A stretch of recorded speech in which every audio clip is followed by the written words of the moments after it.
Am I the a-hole for mentioning to my boss that my coworker is quitting? So about a week ago, my coworker, 40F, who I considered to be a great friend of mine, told me, 25F, that she was accepting a job elsewhere, to not mention it to anyone. I agreed that I wouldn't, and we discussed further about her decision.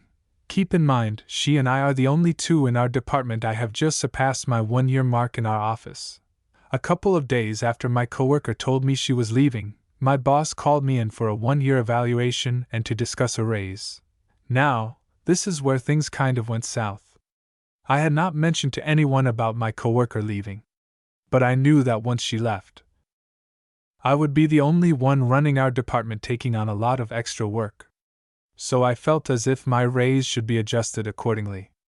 When my boss called me in for an evaluation, I asked her if we could hold off on it for a bit, to which she denied and insisted we do it in that moment. Fine, no problem.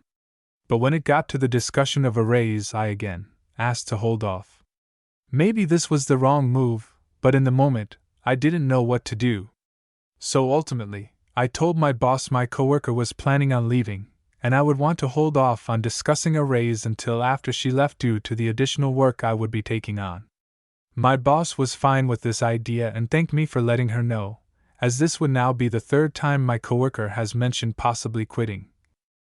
But this is the first time she actually accepted a position elsewhere. I did not mention to my coworker that anything was said in our meeting. The next day, I received a text from her asking if I said something to our boss. I told her I did, and I apologized profusely and explained the situation and why I made the move to tell our boss. I had no malicious intent, but I was looking out for myself, salary-wise. This turned into a brief argument where my coworker became extremely angry with me, said her leaving has nothing to do with my salary, to which I responded it kind of does due to the extra work. She then blocked my number and blocked me on all social media. Frankly, I don't feel that much remorse, as I have been stewing on this for a few days now. The fact she refused to understand my perspective feels pretty shitty. I apologized, promised her I hadn't said anything to any of our other coworkers, and explained to her that I tried to get out of this situation multiple times before ultimately spilling the beans. I don't feel great about how things played out, but I feel like her reaction was quite overboard. Am I the a-hole?